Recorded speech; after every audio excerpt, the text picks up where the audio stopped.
I'm finna talk about when I was in church, when I used to go to church. Um, it was Pastor King's church. It was Pastor King when I first started attending a Pentecostal church. I hadn't just got on my car. So I think I was pregnant with Isaiah. Yeah, I was pregnant with Isaiah when I was going to Pastor King church. I wasn't really going all the time. I was working up on the floor at Shands. And I remember me and my baby daddy, that's Ira, we was kind of going through it. Um, I was pregnant and he was messing around. So I was just going through that. And I remember I went to church and I was when Pastor King was in his old church. It's still there on the church grounds. It was an old church. And I was looking at people. I remember going to a Pentecostal church that my cousin Kat used to go to. And sometimes in Pentecostal church, they used to stay in church for like 4 and 5 hours. And the church that we went to, we ain't never stayed in church that long.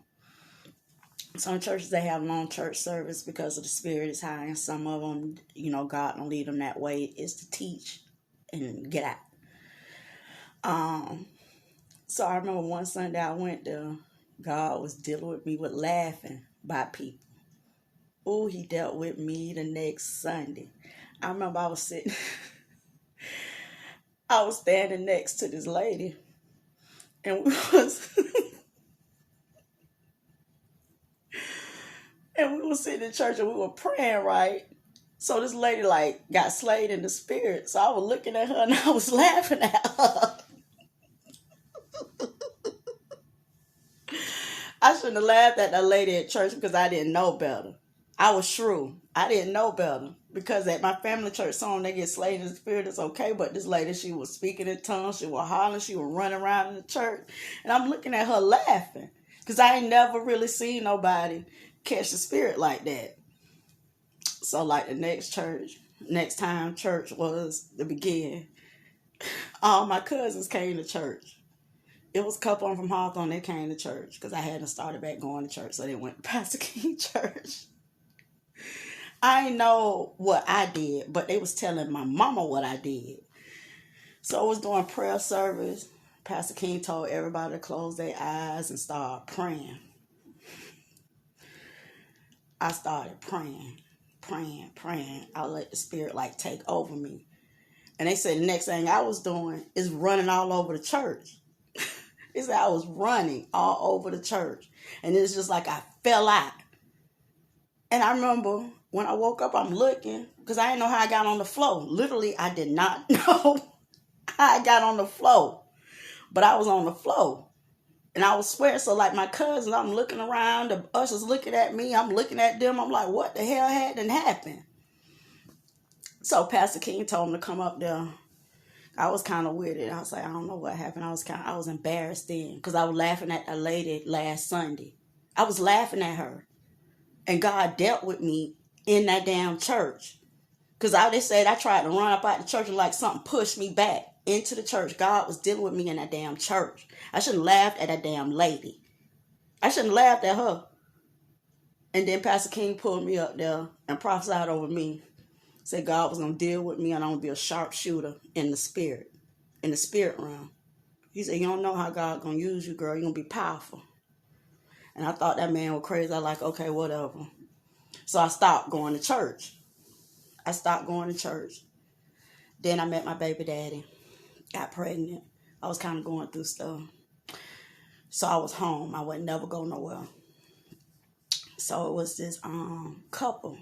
They was trying to get people to come to church. It was a storefront church. That was 2004 because I hadn't just had my baby. No, 2004, I was pregnant.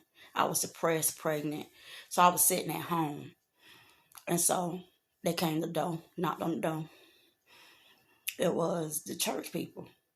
And I was praying. I wasn't even expecting for them to come to the door. I'm like, what the hell they here at my apartment door? They don't supposed to be here. So I was like basically a hermit. So they was having church service. So I was praying, kind of going through it. I was probably about 4 months pregnant, 4 or 5 months pregnant. So I went to the church, started going to church. I went to that church service. I remember the second time it was like a revival. And so I knew about purging. You know how you purge stuff out of your system. You can pray and purge yourself. Purge yourself clean, spiritually clean. So it was Loretta. She stayed in Sunset with me, but in another apartment. I stayed in a 2-bedroom. She stayed in a 3-bedroom, but it was opposite buildings. And she went to church with me. I remember I went to the spiritual lady before. I forgot her name, but she stayed in Duval. She had a red house.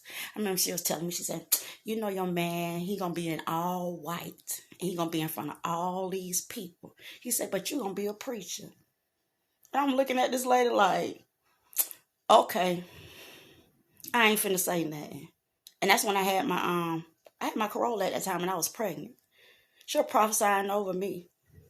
She said, yeah, he gonna have a lot of women. A lot of women gonna like him. But he gonna love you, but you gonna have a problem with women. And God gonna deal with you and use you. But your man, and she was telling me that he gonna be in all white in front of all these people. It's gonna be after you have your baby. I said, okay, whatever. So I used to go and sit there. I used to pay her money. And I remember her son named Jack. He was a veteran. And her other son worked for GRU. And I used to go to her all the time. And I remember this, my pastor down with Pastor Horn.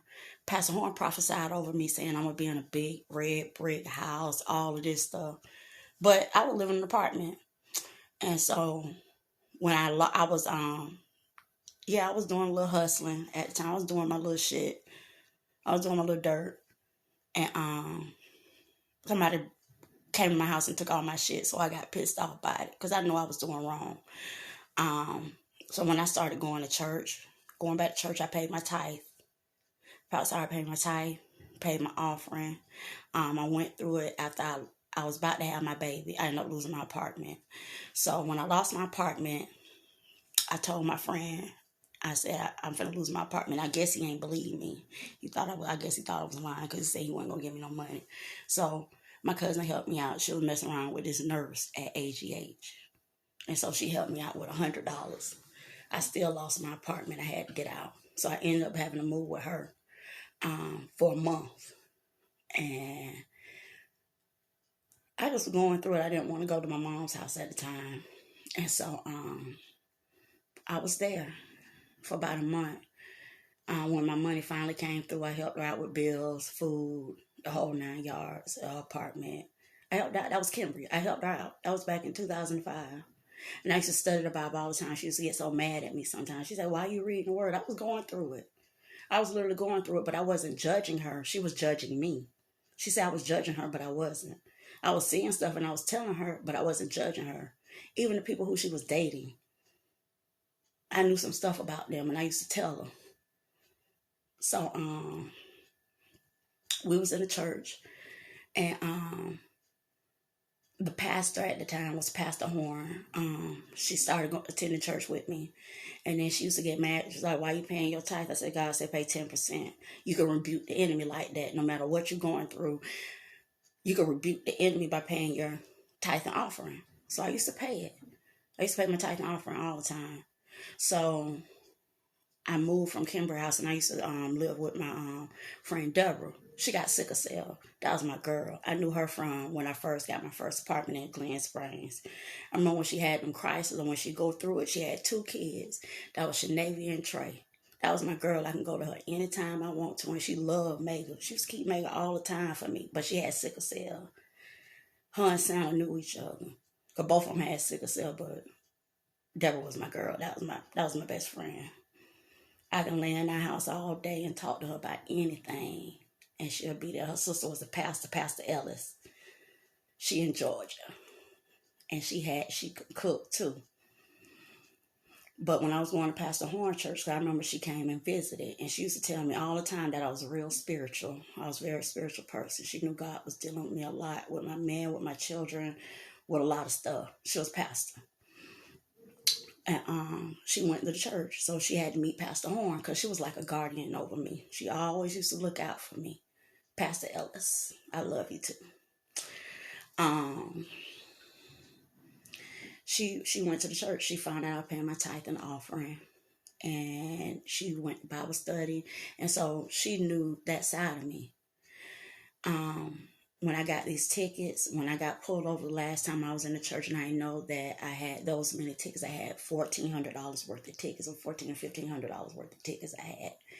I was working, paying rent, paying all this money for 10% of my earnings. I was paying towards the church, and then I was giving the offering because I was really going through it. So I need to tithe my way up spiritually, mentally, emotionally. So when I went to that store for church, I paid tithe off of when I started doing hair. On my child support, when I got child support, I paid tithe off of that. I paid tithe off of my work. I paid tithe any income or money that came into my hands, no matter what it was. I paid 10% of it. If you gave me an offering like this man, when I was at work at Shands, he was a oil and like a steel oil engineer.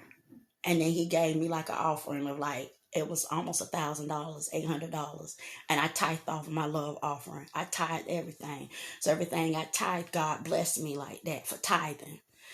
So when I got in this trouble with these tickets, the pastor went into the account to see how much I paid in tithe. So hardly nobody at that church was paying tithe but me and the pastor and some of the other people. The pastor was helping out other people with light bills and stuff like that. And they never paid the money back, and they barely paid tithe. But I'm not judging nobody based off that. I don't judge nobody. I pay my tithe, and whatever the preacher does with that money, God will deal with that preacher. Not me, because I paid my tithe. I pay it. And I don't worry about what that preacher does with that money, because I don't. But if I'm paying my tithe and I need you, I want you to be there for me. Because you're supposed to rebuke the people that's coming after me if I'm paying my tithe and I need it. Because you rebuking people that don't pay, that rebuking the people that's not paying their tithe, for the people that's coming after them for not paying their tithe. You rebuking those people for them and they ain't paying nothing.